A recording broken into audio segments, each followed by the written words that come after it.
कभी सोचा है कि कानून की दुनिया जो इतनी इतनी जटिल लगती है, उसमें कुछ ऐसे स्मार्ट शॉर्टकट्स भी हो सकते हैं जो असल में चीज़ों को बहुत तेज कर देते हैं।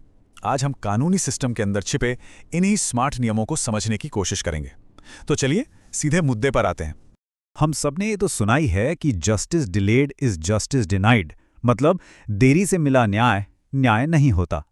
और अक्सर हमें लगता भी है कि हमारे न्याय का पहिया भई बहुत ही धीरे चलता है। इसका एक बड़ा कारण ये है कि जो कानूनी प्रक्रिया है ना, वो अविश्वसनीय रूप से डिटेल्ड और मेथोडिकल होती है।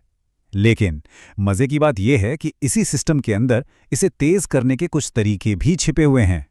देखिए, हमारे जस्टिस सिस्टम का एक बहुत ही बेसिक सा रूल है। हर बात को साबित करना होगा।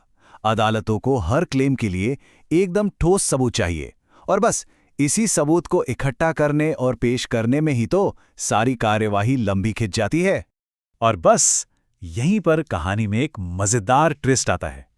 1872 का जो इंडियन एविडेंस एक्ट है, यानी भारतीय साक्ष्य अधिनियम, वो इस पूरी प्रक्रिया को स्पीड अप करने के लिए कुछ बहुत ही शानदार, मतलब कह सकते हैं, मैकेनिज्म देता है। तो चलिए सबसे पहले बात करते हैं अदालतों, सबूत और समय की। मतलब एक तरफ तो हर फैक्ट को साबित करने का प्रेशर है, और दूसरी तरफ न्याय को जल्दी और एफिशिएंटली देने की जरूरत। तो फिर इन दोनों के बीच बैलेंस बनता कैसे है, आइए समझते हैं। तो ये जो इंडियन एविडेंस एक्ट है, इसको आप अदालत के लिए एक तरह की चीट शीट समझ सकते हैं। ये एक ऐसी लिस्ट देता है उन चीजों की जिन्हें बार बार साबित करने की जरूरत ही नहीं है। इससे होता क्या है, सबका कीमती समय और रिसोर्सेस दोनों बचते हैं। ये जस्टिस प्रोसेस को स्ट्रीमलाइन करने का एक बहुत ही इफेक्टिव तरीका है।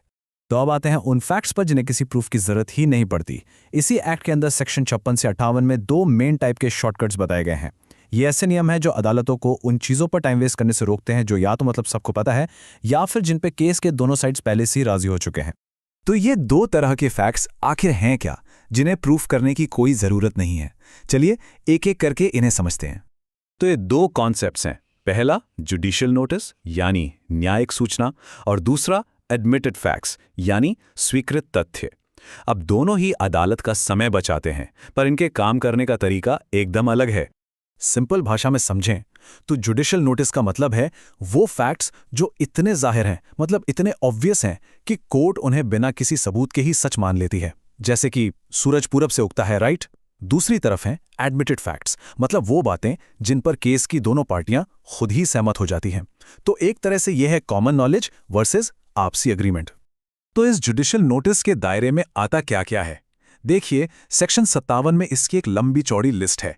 इसमें भारत में लागू सारे कानून, पब्लिक हॉलिडेज, सरकारी मोहरें और यहां तक कि दुनिया के नक्शे जैसी मोटी मोटी बातें शामिल हैं। अब जरा सोचिए, इन सबको साबित करने में कोर्ट का टाइम क्यों वेस्ट करना? कोई लॉजिक ही नहीं है। अच्छा, अब आते हैं एडमिटेड फैक्ट्स पर, जो सेक्शन 58 में है। ये एक बहुत ही प्रैक्टिकल नियम है। मान लीजिए एक कॉन्ट्रैक्ट का केस है। दोनों पार्टियां इस बात पर एग्री कर लेती हैं कि हां, कॉन्ट्रैक्ट पर 10 जनवरी को साइन हुए थे।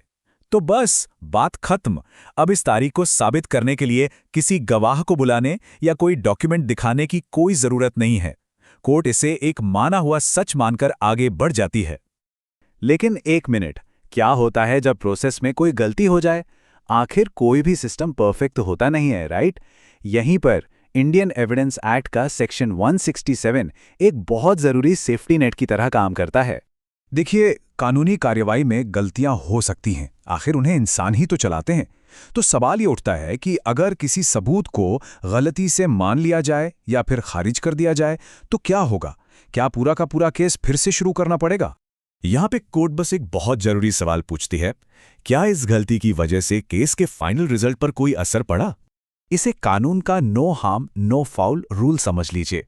कानून साफ कहता है कि किसी छोटी मोटी प्रोसीजरल गलती के लिए पूरा मुकदमा दोबारा शुरू करने का कोई मतलब नहीं है, जब तक कि उस गलती ने केस के फैसले को ही न बदल दिया हो। इस नियम के पीछे की सोच बहुत सिंपल है। मतलब असल न्याय प्रक्रिया से ज्यादा जरूरी है। मेन गोल है न्याय देना, भले ही प्रोसेस में छोटी मोटी कमी रह गई हो। इससे ये पक्का हो जाता है कि न्याय टेक्निकल बातों के जाल में उलझ कर ना रह जाए। तो चलिए अब बात करते हैं कि इन सब का आखिर मतलब क्या है। ये सारी बातें क्यों मायने रखती हैं?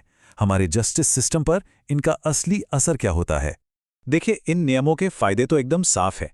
सबसे पहले कोर्ट का कीमती टाइम बचता है, दूसरा पूरा सिस्टम ज़्यादा एफिशिएंट बनता है, और तीसरा छोटी-मोटी टेक्निकल गलतियों की वजह से होने वाले महंगे रीट्रायल से बचा जा सकता है।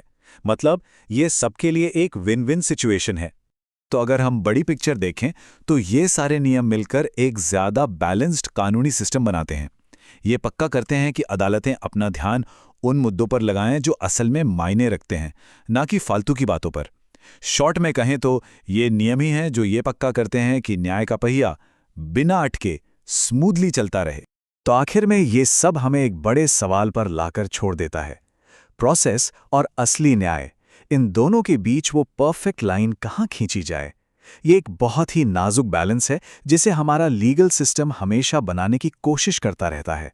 और ये एक ऐसी बात है जिस पर सोचना वाकई बनता है।